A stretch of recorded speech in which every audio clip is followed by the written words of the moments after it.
अस्ति चर्ममय देह ममता में ऐसी प्रीति, ऐसी जो श्री राम मह होती न तो भवभीति।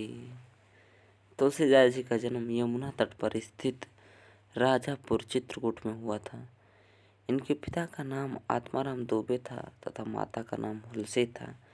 जन्म के कुछ समय ही बाद इनके सिर से माता पिता का साया जो था वो उठ गया।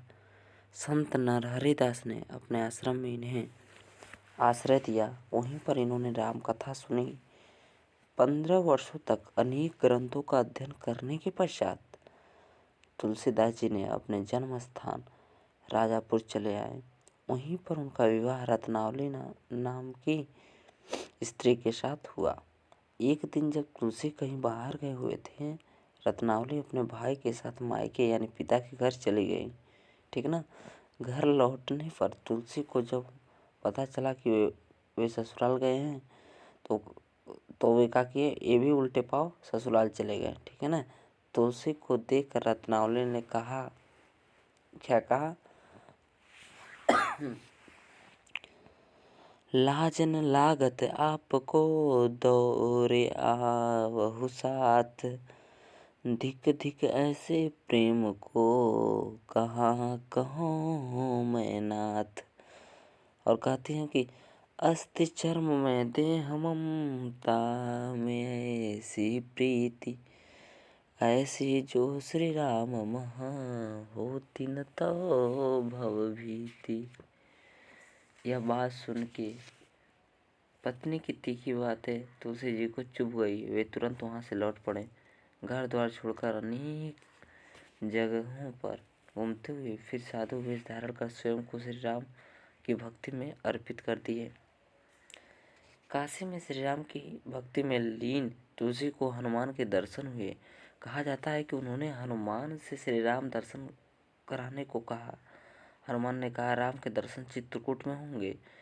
तुलसी ने चित्रकूट में राम के दर्शन किए, भगवान राम के दर्शन किए। चित्रकूट में तुलसी अयोध्या आए। वहीं संवत 1631 में उन्होंने रामचरितमानस की रचना प्रारंभ की। उनकी यह रचना काशी के 80 घाट में 2 वर्ष 7 माह 26 दिनों में संवत 1633 में पूरी हुई। जन्म भाषा में लिखा यह ग्रंथ रामचरितमानस न केवल भारतीय साहित्य का बल्कि विश्व साहित्य का अद्वितीय ग्रंथ है। इसका अनुवाद अन्य भारतीय भाषाओं के साथ विश्व की अनेक भाषाओं में हुआ है। रामचरितमानस में श्री राम के चरित्र को वर्णित किया गया है। इसमें जीवन के लगभग सभी पहलुओं पर नीतिगत वर्णन है। भाई का भाई से, पत्नी का पति से, पति का पत्नी से, गुरु का शिष्य से, शिष्य का गुरु से, राजा का प्रजा से कैसा व्यवहार होना चाहिए, इसका अति सजीव चित्रण है। राम की रावण पर विजय इस बात का प्रतीक है कि सदैव बुराई पर अच्छाई, असत्य पर सत्य की विजय होती है। तुलसी ने जीवन में सुख और शांति का विस्तार करने के लिए जहाँ न्याय, सत्य और प्राणी मात्र से प्रेम को अनिवार्यता माना है, वहीं दूसरों की भलाई को, प्रवृत्ति को मनुष्य का सबसे बड़ा धर्म माना है। दूसरे की भलाई की प्रवृत्ति को मनुष्य का सबसे बड़ा धर्म माना है।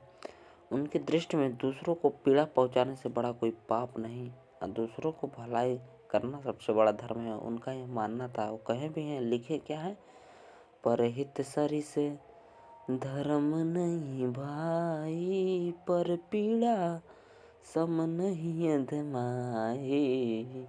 परहित सरि से धर्म नहीं भाई, पर पीड़ा सम नहीं अधमाई। रामचरितमानस के माध्यम से तुलसीदास ने जीवन की अनेक समस्याओं का समाधान प्रस्तुत किया। इसी कारण रामचरितमानस केवल धार्मिक ग्रंथ न होकर पारिवारिक, सामाजिक, नीति संबंधी व्यवस्थाओं का पोषक ग्रंथ भी है। तुलसी ने रामचरितमानस के अलावा अन्य और भी ग्रंथ लिखे हैं, जिनमें से विनय पत्रिका, कवितावली, दोहावली, गीतावली आदि प्रमुख हैं। तुलसीदास समन्वयवादी थे। उन्हें अन्य धर्म मतांतरों में कोई विरोध नहीं दिखाई पड़ता था। तुलसीदास जिस समय हुए उस समय मुगल सम्राट अकबर का शासनकाल था। ठीक है, अकबर के समकालीन के कवि थे। अकबर के अनेक दरबारियों में उनका परिचय था।